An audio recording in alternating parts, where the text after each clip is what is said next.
Hello and welcome to The Enterprising Investor, the flagship investment podcast for CFA Institute. I'm Mike Wallberg, and I'm joined today by Ashley Hurd, who has a fascinating background. Ashley trained as a lawyer, worked as external counsel, then went in-house with a variety of companies, including the Yum brands. Yep, that's KFC, Pizza Hut, and Taco Bell, as well as McKinsey.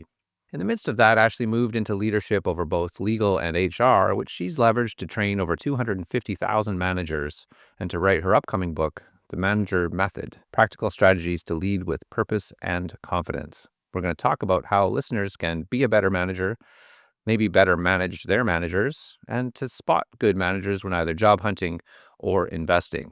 So welcome to the show, Ashley. Thanks so much. Glad to be here, Mike. So my first question, of course, Ashley, did they give you free chicken at KFC?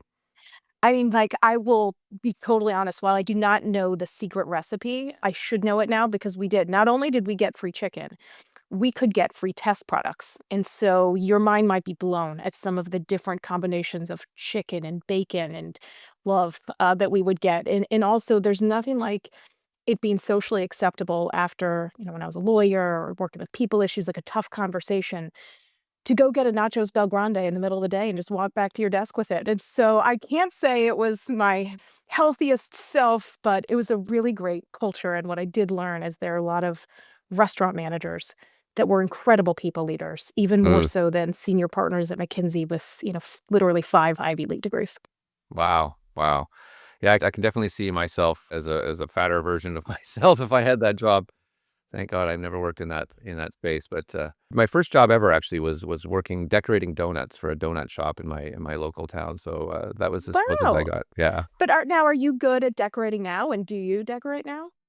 I'm not so good with my hands. I'm not a bad baker though. I'm a good chef. Okay, chef. Yeah. My first job was at Subway. I was a sandwich artist Artist. Yes. and artist, and I do still eat at Subway, which I do think is a bellwether if you've worked in a food establishment and you eat there. But anyway, I still do eat it, and I can do a pretty mean U cut out of the bread.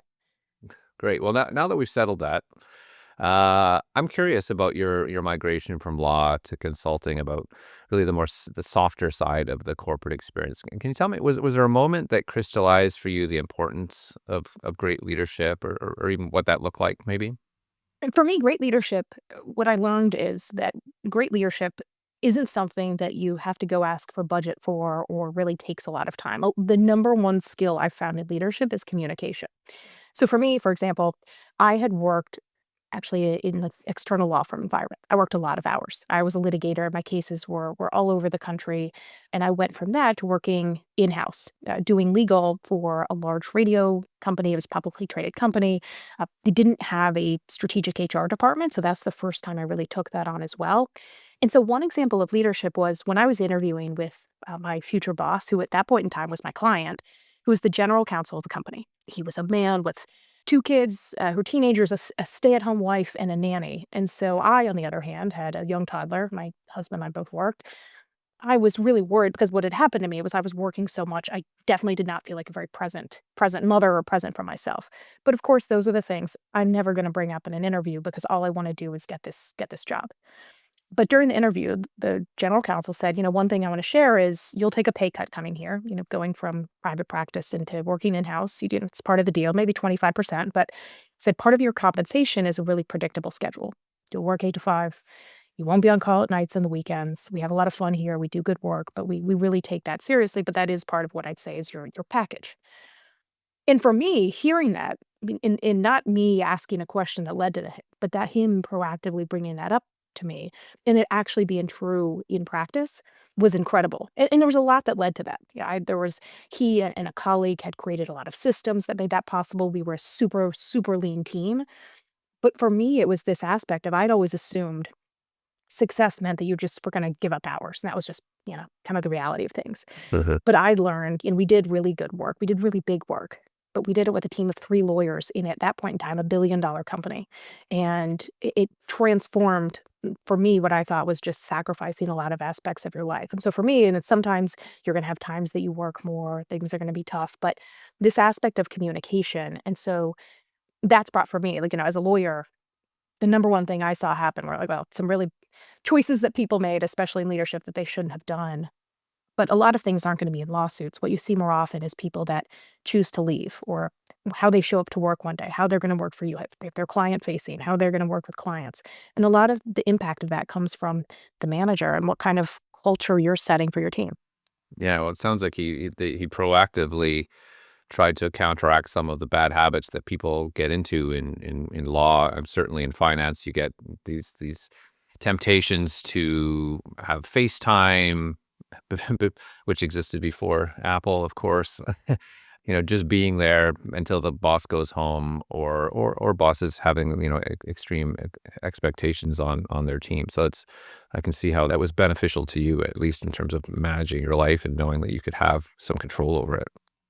It was. It literally transformed my life and how I think about work because of it. So something that our industry is, I'm sure, not unique in is promoting people into a manager role because they're good at their day job. So one example I saw when I was in London, so a currency trader is suddenly managing currency traders who are people and not P&Ls, and they suck at it, right? So that manager is now stuck in middle management. They stop making money for the firm. They get discouraged. I was thinking about this concept, and I looked it up last night because I thought it was the Dilbert principle, but it's not the Dilbert principle. I think it's the Peter principle. I think if I'm not wrong, right? In a hierarchy, every employee tends to rise to his level of incompetence, which is kind of sad and cynical, but true, right? So I'm sure you see this in your day to day in consulting. So what advice do you have both for that trader and for the firm that's offering the promotion?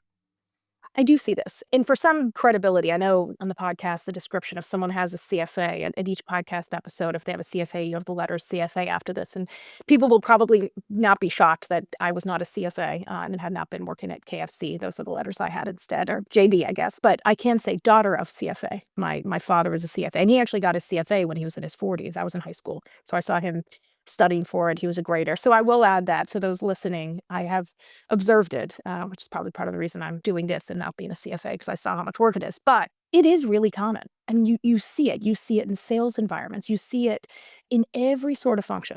Someone's great at their job. And the answer is that a lot of times people in senior leadership say is, okay, well, gosh, this person's so good at their job. We'll make them a manager and they will teach everybody else how to do it. And it's such a win-win because we're going to replicate that success to everybody.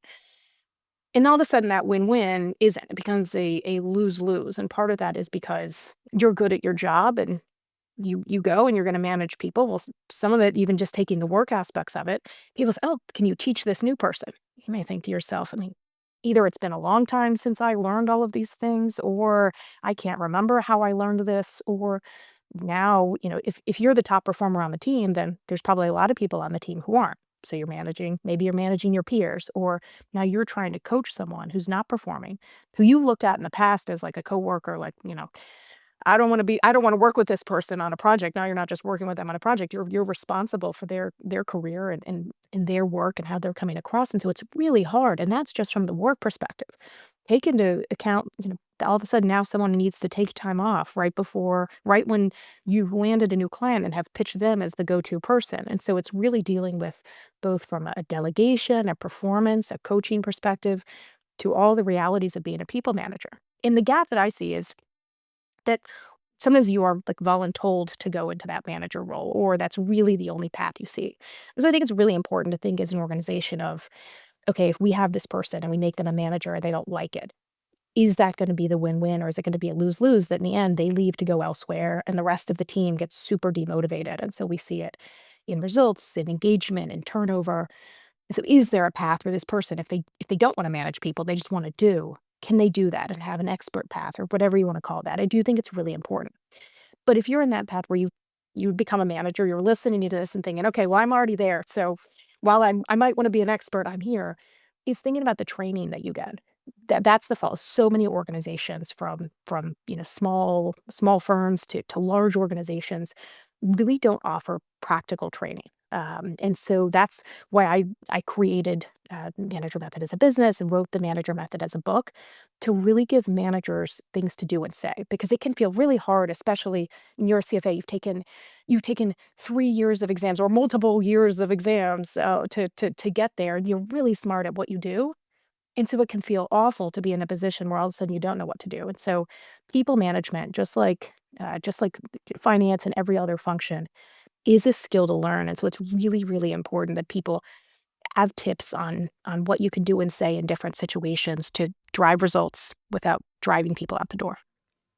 Let's talk about your book. I'd like to start maybe at a high level, Ashley. What do you hope readers will take away from the manager method? There's a lot of words in the book. I don't have the exact number, but there are three words that really are the core of the book. And this is what I call a three-part framework, which is pause, consider, act. Because I read a lot of books and I can probably think of like 2 to 7 words, from all of them. So I'll give you 3. So we'll skew down a little bit. But this idea of pause, consider, act is what the manager method is all about. And this is the idea that in any situation as a people manager, whether it's delegating work, performance, dealing with people's sudden need from time off, is to do 3 things. The first is to pause. And of these, again, no slog on consider, but pause and act are the 2 that I really see people not do as much. So pause first is, and that doesn't mean stop. It doesn't mean, okay, never do anything, but really to take, whether it's take a beat or take a few days to think about it, but is to pause before you do something. Because especially if you're an expert, you're looked to as an expert. Maybe you're working with clients or your team, you think that they expect you to have all the answers, but having to pause and to think about what to do next. And so the consider aspect is to think, okay, in any situation, maybe it's how would I want to be treated? It doesn't mean that you can't look to your team and see them for the people they are, but it really is putting yourself in those shoes. So let's say you have someone that really made a mistake on a document for a client, like just with typos or math errors, which is really a holy grail, of especially this profession. But they did it. A lot of times you have these managers that just absolutely come in hot and, maybe call them out. The person feels ashamed. But what you may not know is what led to that point. Maybe they got data from somebody else. Maybe they were in such a rush because they have 20 things going on and that was truly the best that they could do. And so there's other things that are issued that need to be fixed. And so considering in that perspective, what would you want? Oftentimes it's at least to ask a question and to have a conversation in a calm manner. It's sometimes someone really screwed up and they need to know that they screwed up and figure out how to fix it. But a lot of times as a leader, it's not just that conversation. That conversation can lead to ripple effects that last way long after. And if you don't have it the right way, that can be a bad thing. But if you have it in a way that you're asking questions, then you're showing, okay, you're getting their perspective. If they're not doing right, you're talking about how to fix it, not just to make them feel embarrassed. Well, then that person, if they do make a mistake or they have a question, they're going to bring those to you. So, because the third is act. That's the other step is, sometimes people say, well, let me think about that. You have to ask your boss a question. All right, I'll think about that. I don't know if they're still thinking about it. I don't know what's happening because they never come back to me on anything. And so you have this kind of like it all goes out into the world and you never hear anything back. So whether it's following up with someone, giving them information, is to really then do something about it. And so this really 3-step framework. In the book, I give all sorts of examples, including some relevant industries to the listeners here, but of what that looks like in practice and how you can use that to think about any situation that you'll come across. Yeah, it makes a lot of sense for sure. It's just the old idea of think on it overnight before you send that email. Take the time, think about it, see if you're as angry in the morning as you felt in the afternoon. For sure, it's excellent advice. I wanted to talk as well about what I've written in my notes here is the pant analogy. But for listeners, so basically, this is I think would be relevant for me personally because I've worn the manager hat at various points in my career, managing teams, and one of the things that I've often struggled with, especially when I was my first team that I managed, was finding the line between too soft and too harsh in dealing with your team. So can you explain you don't call it the pants analogy, I don't think, but you do have. Can you just explain the pant analogy and how that helps strike a balance? I do, but if you wanna think of it as the pants analogy, whatever people take away from this, I call it the tight jeans. So what I say is, think about it, we're still, a bit coming off there'll be a few weeks coming off the holidays and all those things into the new year as you're listening to this and thinking to yourself, how do you feel when you put on a pair of tight jeans straight from the dryer? Non-stretch jeans, just tight jeans, like, ooh, like, if you think I feel fantastic, then that's great, but that's probably you're maybe in, like, the 1%. Most of us, like, it's just this visceral reaction. But that's what management can feel like sometimes, or working for a manager that's just all over you. if you've ever had that, then knowing part of the reason you've likely had that experience is because it can be a really easy trap to fall into. If you're a manager, you're delegating, whether you have a new team or you've been experienced for a long time, you likely got promoted because of a lot of the things that you do in your approach. So you want other people to replicate those. But when you've had a manager that, gives you something, is checking in, sending you updates, asking you things on the fly, you don't have time to think and consider. It can feel super constricting. And so what I say is on the flip side, you can have, the oversized sweatpants manager. Now, what that is, maybe it's a weekend day and it kind of feels nice to put on something like very comforting, just hang out on the couch. But what that can look like is the manager that is so hands off. Oh, I trust my team. You can find me if you need me. Well, then when you need them, you literally can't find them. They're not in the office or you're remote. You can't get time with them. And so they give you a project and say, I trust you. But you have no idea what you're supposed to do and say. You get a new client you're working with, and they haven't told you information that you really need to know about that client. And so there's some of those gaps of when people don't have the expectations, or at least an idea of what support they'll have. And so that's the other extreme. So the pants that can really be the most helpful are cozy joggers right in the middle. Like you have room to grow, you have, support. And so thinking about this as a people manager is for your team, like, if you pause and consider what type of leader really works, oftentimes it's someone that tells people what's expected, gives them really clear information about what they need to know, what are actual deadlines, what are things the client hates or the colleague hates or the boss hates, what do they love, what are things that this person can decide, and what support that you'll give them so that you can actually check in. Some of those levels of support, again, all of those are completely free. They don't take budget. But thinking about that and okay, how can I if I feel like I'd be in tight pants, how could I move towards maybe being more of that cozy jogger leadership? Could be a visual that's really resonated with leaders that I've spoken with. So it's communication. It's sort of setting out what success looks like up front, timelines, milestones, all those kinds of things. So communicating all the way through it. I feel like the tight jeans is really sort of control in disguise. So like how do you free yourself up to getting to a point where it's trust but verify? So a lot of this is thinking about how do you actually make that jump, and what are the things. So sometimes what these behaviors can look like as a manager is: do you have team members and you've told them copy me on every email, or before that, send me every email before you send it to somebody else. And it likely is probably well-intentioned. Oftentimes, what I see tight jeans coming from is this aspect of trying to protect your team. So save them from things that you experienced yourself, or not expose them to, working with, a client or anyone else who's like, really hard to work with. But instead, taking a bit of that real human approach and thinking, what are the things that you're doing that you're not able to step away from? Like if you're trying to take a vacation, are you able to take time off, or is it really off-ish because you feel the need to stay involved and you can't really step away? And so one is thinking about what would it be like if I had more time back? Like what would that be like for me? And then what would that be like for my team members to develop? And so as you think about these and okay, if I'm telling people I need to attend your meetings or you need to send emails to me, like why is that? Is that because there's things that you went through that were really harsh you want to save them from?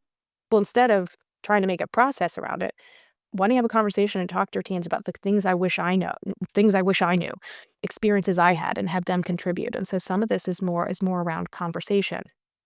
Also, it's thinking about delegation is really a phased approach. It's not the oversized sweatpants of, okay, well now I'm going to delegate. I'll let them try it. It can be that phased approach of, depending on, especially, I know in the finance industry, there's a lot about what tools you can use, what technology, AI, screen recording, all of that. So it's always important to know what technology you can have. But there's some really cool technology of where if you're having a conversation with someone, if you're going through a process, if you're doing it yourself, thinking about if someone's in the office with you, can you have them sit with you and literally sit with you and just walk through like how you think about something and explain things, ask for their input? Can you make a screen recording that shows you doing that so they could watch it back a few times? Can you have them try it and do it in a low stress environment so it's not immediately going to go to a client or something that has to get done today?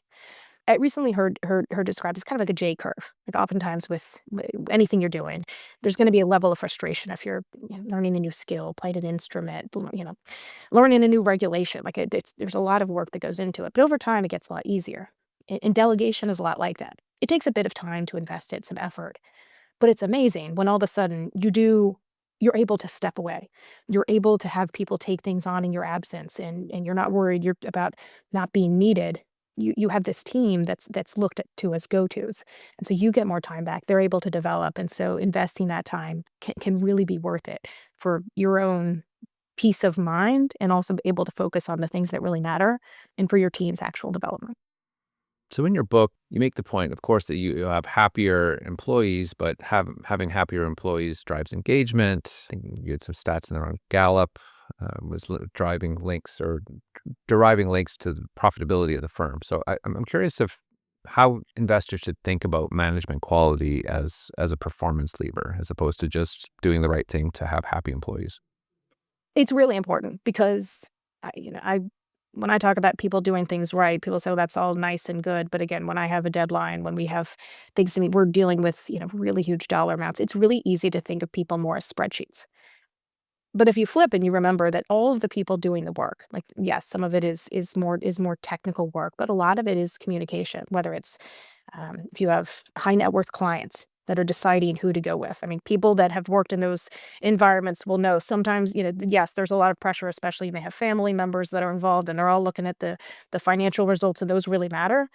But you also have a lot of gut checks of, do I like this person? How do they, how did they, you go out to a meal, did they put their napkin in their lap when you sat there? I mean, the things that really go into those decisions. And so knowing there are business results from how people interact, but that's also true for the people on your team. So if you look at the people that have left your team to go elsewhere, yeah, sometimes people make all sorts of choices. Sometimes it's they're offered more money or a better package or opportunities elsewhere. But sometimes it really is the situation of there's I felt like my boss was a micromanager. I couldn't get him off my they were never off my back. Or, I never had any idea of what was expected to me. This I had a performance review, performance reviews, managers doing performance reviews. You often think of it as, oh, this obligation, you're cramming at the last minute. How can I use ChatGPT to help me put all these together? But you're not thinking about, on the flip side, that other person, and do they know where they stand? I mean, they're looking at this as an opportunity for their career, and so when it comes down to things, people's happiness, it does go into profitability, but some of the reason is that from the flip side, someone, when they've worked really hard on something and you take the opportunity to tell them thank you, maybe uh, they normally wouldn't be coming along for the presentation. You bring them along. You bring up their name in a senior leadership meeting and tell them that. I mean, that can be the decision that doesn't just impact them deciding to stay, but how they work the next day, what they want to take on, if they want to grow. And so when it comes down to things like performance, engagement, retention, all of those are very real dollar amounts that oftentimes go by the wayside when you're not thinking about, the effort that people put out and how much that matters, and how a manager and colleagues can impact that. Yeah, because turnover is expensive, right? It is. I mean, you look at the statistics, it's anywhere from, 50 to 200% of a salary, but especially as you look at more technical roles, it tends to skew to the higher side of it. I mean, obviously it's already hard. You have people that are in demand. I mean, you have someone that's, super sharp financially, has good relationships, you as a manager, you may think, "Okay, what do we have to keep them on board? Do we have a non-compete? What do we have to keep them on board?" I know it's a bit different in Canada. In the US, in the last couple of years, there was a movement. There was a federal rule to ban non-competes. That went away, that got challenged in court, that didn't end up happening. It kinda in the US, it's like state and all these things of whether they matter, but one thing that I'd said is thinking about this California mindset. So there are no non-competes in California, and a lot of places around the world now you don't have them. But it's the thing from especially when you have people that have, both technical expertise and client relationships, if you're just relying on a piece of paper or an obligation to keep them in seat, then that could go away. That could go away, but also it's gonna play into how they show up, how they have relationships. And so thinking about what you can do to make your workplace one that people want to be, because not only is turnover expensive, but just flat out hiring as you add new roles to your team. And so when you're able to do something to be that boss that people talk about, like people side text, the number one question people have when interviewing, not to you, but to the people they're interviewing with, it's like, oh, what's this person really like to work for? They're either asking that or they're trying to figure that out on their own. And so those things, they really matter. But that's why I wrote the book, to give managers ideas of things that you can do and say without asking for budget or asking for time in your day beyond reading the book or listening to the book to get tips on how to do that. So if you can text your friend, you can find out about an individual manager. That's great to get a sense of the the quality of the management in the company. I'm going to go up a few thousand feet and think about the role that many of our listeners have, which is, picking stocks, right? So you're an analyst. Part of your job is kind of part science, part art, and the science part is all the models that you build and the bells and whistles you add to those. But the art part is really, dreaming a little bit about what the potential for the business is. But a really key part of that is assessing management. So we're looking at management's ability to make good decisions to drive growth in the business. But I'm curious if there are any kind of clues that you might look for if you were meeting management, because sometimes, some of our listeners will interview management as part of their job. Otherwise, they're listening to the quarterly calls. Like, what are the things that you'd be looking for as signs of a company that is well managed internally? So some of it, I think it's a really, really great question. It reminds me of my, when I was back in middle school, we had a science fair, and I decided to enter. I can't remember what the category was, but somehow in the science fair, I was able to do one where I looked at Berkshire Hathaway stock and do some predictions based on it. And so at a young age, going into asking questions, I remember to my dad of like what goes into these things. Even now, having conversations literally about this about management because it's hard to quantify. But sometimes when you do get that FaceTime, and I've loved listening to investor calls to analysts, but talking about this, some of those questions are, one of the gaps I have is if senior leaders are on a call is, do people bring up ideas to senior leaders? And the way you can phrase that is sometimes saying, like, to a CEO, for example, is if someone has an idea, how would that eventually get to you? And hopefully they'll have answers. And sometimes whether you have a hotline or things like that. But as I've seen it, especially when you're looking at that senior level call, is you can tell so much about the culture of an organization and ultimately what things like turnover, retention are gonna look like, but also when you have a call where people are as quiet as possible because they wanna stay out of the way of that CEO because they know you don't wanna get called on because that senior leader is going to totally like, generally, it's always going to be negative, or on the flip side, if you have an idea, the answer is like, "Well, we have tried that. We've tried that before." You get absolutely shut down. And so a lot of it is about ideas and questions. And so one, I think, is to the senior leadership. If someone has a new idea for the business, how would that potentially get to you?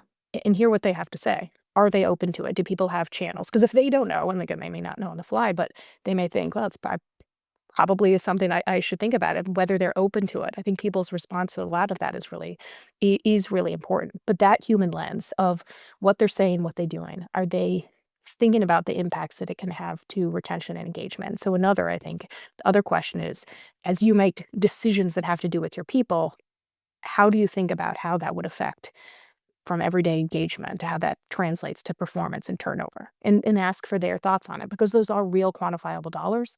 And I know of leaders who would not think about that. And oftentimes you do tend to see that in results, but it is from Gallup to McKinsey to all sorts of studies have shown, the happiness isn't a nice to have. It really does translate to those long-time business results because of those reasons, because it impacts how people work, whether they choose to stay or leave, and how you can recruit new people to the organization. And innovate. Yeah, totally to innovate, which ultimately goes to the bottom line. I mean, a lot of times I hear, so I put content about leadership, about HR on social media, and I get all sorts of comments. And sometimes it is from people from this lens, which is, the responsibility of an organization is to its shareholders, which it would of a public company in particular, or private with its, it's people with ownership interests, but by equity, but I say it is, but factors play into that. But there are factors that play into that. So a shareholder's interest is not going to be served by a leader that gets short-term results, but drives people out the door in doing so. And sometimes you don't know what you're losing out on. But I've absolutely seen that play a factor. And now as I've grown in my career, whether I've worked with people or I've had friends. I mean, one thing is as you put content out online, people are happy to tell you their stories here or not. And I know of some very senior leaders, incredibly talented people, and the reasons that they choose to stay with the organization or leave and take a lot, sometimes teams with them or ideas with them, innovation, often comes down to some really, really basic things like My job became being a hall monitor for whether my team was back in the office. And I have huge projects I'm running as like general manager of a business unit. But I was also told to make sure that I was checking in if people were badging out when they were leaving it, that they weren't cheating the system. And so just some of those things really do, those human behaviors come into play. Well, you've had a sprawling and interesting career so far. It's leading into my final two-part question here that I'm going to hit you with. And what was your first professional job? And if you could go back and take yourself for coffee on your first day, what key piece of advice would you offer yourself? So my first professional job, I worked at a company called Corporate Executive Board. It's now owned by Gartner. And so I used to cold call CFOs and Fortune 1000 CFOs. And I went to Center College in Danville, Kentucky, which is a liberal arts school.